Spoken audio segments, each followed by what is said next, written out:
اجلاس میں ثنا بلوچ صاحب سے لے کے ہمارے تمام معزز اراکین نے فیڈرل کے حوالے سے بات کی اور ہمارے جو NFC اور ہمارے جو دوسرے بقائے جات تھے، جو ہمارے بحران تھا اس کے حوالے سے بات کی، مہنگائی کے حوالے سے بات ہوئی۔ حقیقت میں مجھے بہت کم عرصہ ہوا ہے جو مجھے یہ پورٹ فولیو ملا ہے فائنانس کا، تقریباً 1.5 مہینے سے 2 مہینے ہو گیا۔ وزیر اعلیٰ قدوس بزنجو صاحب کی ہدایت پہ ہم نے اسلام آباد کے دورے کے مختلف ادوار میں ہم نے کوشش یہی کی کہ بلوچستان کے جو مالی بحران جو ہمیں درپیش ہے اس وقت، ہم اس کو حل کر سکیں۔ پرماننٹ بنیادوں پہ تو ہم خالی نہیں کر سکتے ہیں، عارضی بنیادوں پہ ہم یہ کوشش کر رہے ہیں کہ اس بحران سے صوبے کو نکالا جائے۔ بجلی، گیس، ریکارڈنگ، سندھ، کوسٹل ایریا جو ہمارے گوادر تک ہے، جیونی تک ہے، سب پہ باتیں ہوئی۔ میں آپ کو حقیقت بتاؤں، کچھ 2 ہفتے سے میں نے اسلام آباد میں مختلف میٹنگز کی، پلاننگ کمیشن کے ساتھ، فائنانس کے ساتھ۔ اس میں ہمارے ساتھ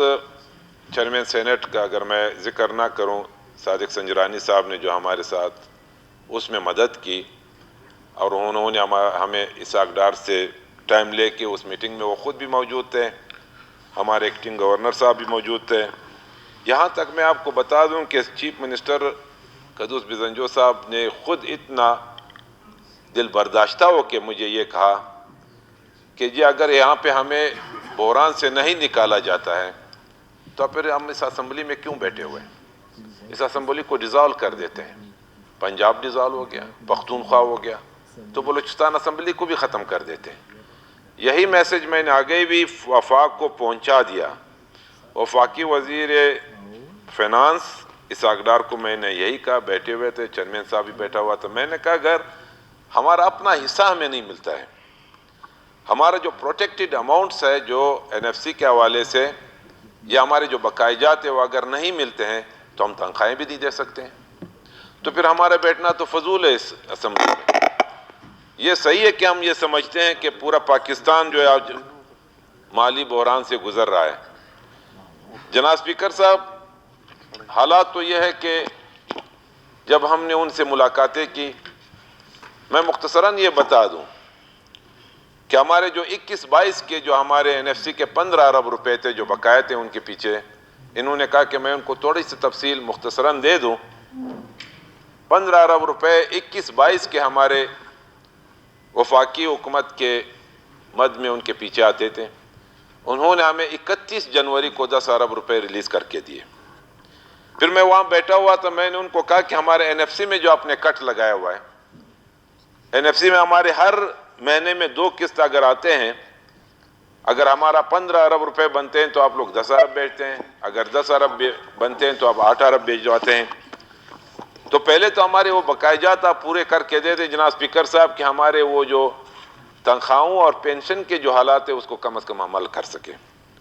پھر انہوں نے اگلے دن وہ بھی ہمیں بھیج دیے۔ لیکن میں آپ کو یہ بتاتا چلوں کہ بلوچستان کی حالت یہی ہے کہ اگر اس مہینے میں بھی ہمارے وہ پیسے صحیح طریقے سے نہیں ملتے ہیں، ہماری قسطیں، ہمارے ڈیولپمنٹ سیکٹر جو ہے، ہمارے PSDP جو ہے وہ متاثر ہو رہی ہے۔ اور ابھی بھی ہمارے جتنے MPs ہیں، میں کوشش کرتا ہوں کہ جتنے بھی ہیں، چاہے وہ اپوزیشن میں ہے، تو اپوزیشن تو ہے ہی نہیں، لیکن ایک اپوزیشن کا نام ہے جو ہمارے گورنمنٹ کے ساتھ بیٹھی ہوئے، CM کے ساتھ انہوں نے سپورٹ کی ہوئی ہے۔